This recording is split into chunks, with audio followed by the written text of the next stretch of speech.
All right, we're joined by Dick Corbett, head football coach Marcus Freeman. He'll make an opening statement, and then we'll open it up to questions. So please raise your hand after his opening statement if you have a question. I'll turn it over to Coach. Yeah,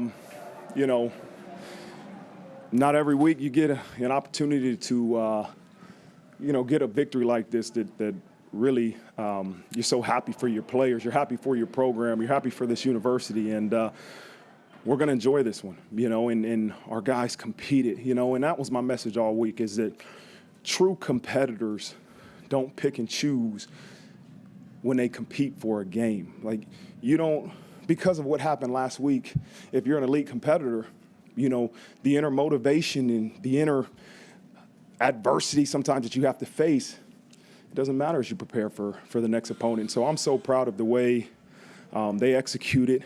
They performed on both sides of the ball. And so we're going to enjoy it. We're going to enjoy it for the next couple hours, and we'll go back and study it and get back to work. So I don't have a whole bunch of words. I'm just going to enjoy this one. And I'm so happy to be a part of this place with this team and this university. You realize the support through adversity sometimes, and the amount of people around this university and, our players, they understand how special it is to be a part of this football program. And we had a lot of support. And I'm proud that our players were able to go out there and be able to enjoy, the feeling that you get after a victory like this together. So with that, I'll open up for questions. We'll start in the front row on your right with John Bryce. Marcus, you talked a lot in preseason about establishing an edge, a physicality, and just sort of a demeanor within this team. Obviously, this was a really trying week for you. How did you go about recapturing that, and maybe when did you sense that it had been recaptured? Yeah, it's the same thing I think I kind of just said in my opening. Like, as I challenged those guys and said, are we going to let a defeat that happened in the past dictate how we prepare for this? This wasn't about the outcome. It was about preparing the way we needed to prepare to give us a chance to have that type of performance. And that was my challenge to the group. Are we elite competitors? Are we elite coaches that really can hold your chin up through tough times and do the thing? There's a process to making sure your team is ready. That doesn't guarantee you to have success, right? Because everybody's going to say, well, why don't you just do that process every week? There is a process to guarantee you have a chance to have success, and that's what we couldn't cheat. And I'm proud of the way the coaches and the players really attacked it. You speak about elite coaching. What about the job that Al Golden has done for you, and maybe how much does his experience as a past head coach and a high-level defensive coordinator shine in a moment like this? Yeah, I couldn't speak more highly of the performance of our defense, and the way Coach Golden prepares. You got a lot of respect for him. He's been through a lot of ups and a lot of downs in his time of being a football coach, and he's unwavering.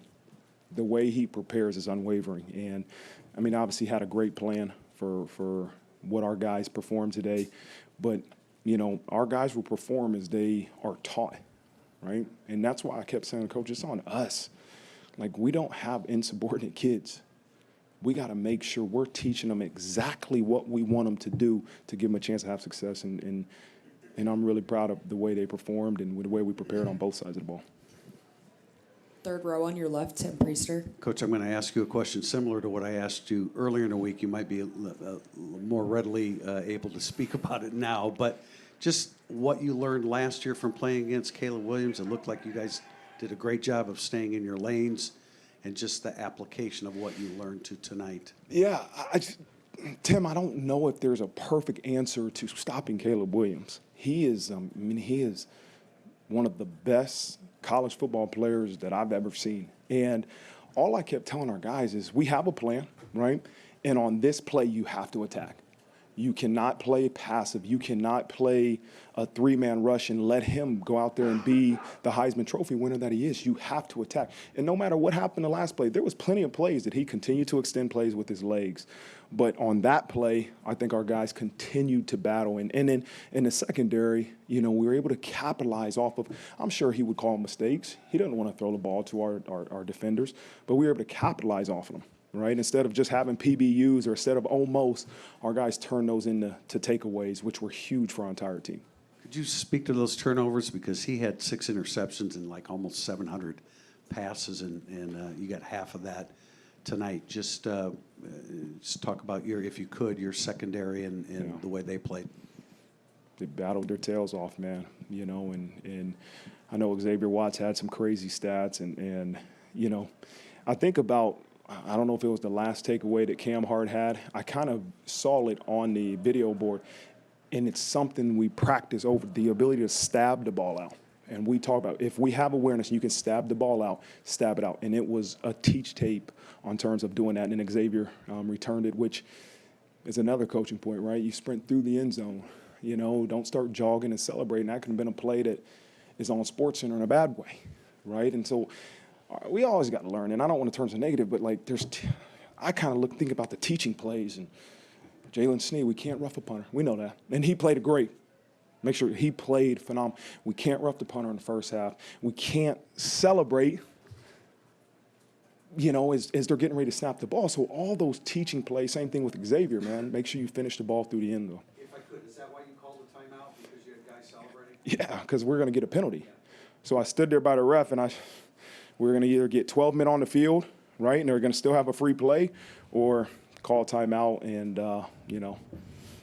it really didn't matter. Third row, middle right, Vahid Sadrazadeh. Hey, Coach, can you talk, just to follow up on Tim's question, can you talk about Xavier Watts? What did you say to him on the sideline after his second interception? I know you patted him on the helmet. What was that moment? What did you say to him? Was that the one where he scored? Or The one before, the interception. Oh, I can't remember. I really don't remember. I probably said something like, so proud of your way to go, one play, one life. That's what I always say to him, right? I say the same thing to Sam. One play, one life, and the reality is whatever happened on the last play, I'm proud of you. I love you. Great job. One play, one knife. We have to move forward because that play has nothing to do with this play. And that's the process we talk about, is continue to win the interval on this play is all that matters. That's what I said to the group. There's one thing I want you thinking when you leave this locker room. Win the interval on this play. And we can't be fearful to make mistakes. Mistakes are going to happen. There is no perfect football player. But on this play, we have to win the interval with relentless effort and attitude. And that's what they did. I saw those guys, man, at critical moments in the game just playing relentlessly, and it was good to see. Well, and your defensive line put a lot of pressure on Caleb. Can you speak to that and the game plan going in? Be aggressive. Be aggressive. Roll guys. We wanted to roll guys. I told Coach Wash, when you see him sub and we need to roll our guys, get some fresh guys in there, roll them, because we have to have relentless rushers against Caleb Williams. And we were able to do that, and it was a whole group of guys that were able to really get pressure on him. In the front, on your left, Jack Sobel. Marcus, you touched on it a little bit. Just what was the difference between the way they came out last week at the start of the game and the way they came out this week? I wish, Jack, I had the answer. You always go back and you look to your preparation, right, and say, okay, how can we enhance the way we prepare? It's always the coach's fault. We have to own that. We have to always coach better, and we have to take pride in that the production you see on the field is a result of how we coach. And so it was a tough week to make sure that we take a deep dive in how we're coaching and what they know, but they went out and they executed right away from the start, and that's where you got to do it. And at the end of the game, what does it say about your guys that they're still battling? Xavier's still stripping out the ball, even though it's a 28-point game at the end? Win the interval on this play. That's all that matters. On this play. Whatever happened before, that doesn't matter. Win the interval on this play. Front row on your right, Pete Sampson. That's what it's like in a team meeting. You want me to say something? Win the interval on this play. That's about all you're going to get. Mark, go ahead. You talked about the adversity a little bit. I was interested in how you challenged your coaching staff in the past week to come back from last Saturday, and then when you do that deep dive to figure out hey, what didn't work there, what'd you find out? Well, it's easy to say what happened, right? Coaches are good at saying, man, these guys are crazy out there, man. Keep it down, Sam. Listen, it's easy to say what happened. We can sit and watch film. This is what happened. This is what should have happened. I challenge the coaches to figure out why. And it's not always going to happen in a team meeting. It doesn't happen in a team meeting setting. It happens in your position meeting, that we have to figure out why the mistake occurred. And that's the challenge, right? It takes difficult conversation to figure out why the player didn't do exactly what you want. Sometimes it's because he didn't know. I didn't know. I didn't have that look. We looked at practice reps. We looked at everything we could to say, okay, are we teaching them exactly what we want? And if it's something that we didn't prepare for, let's simplify.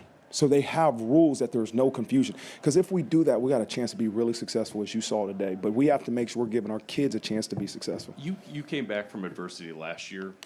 It was different, though.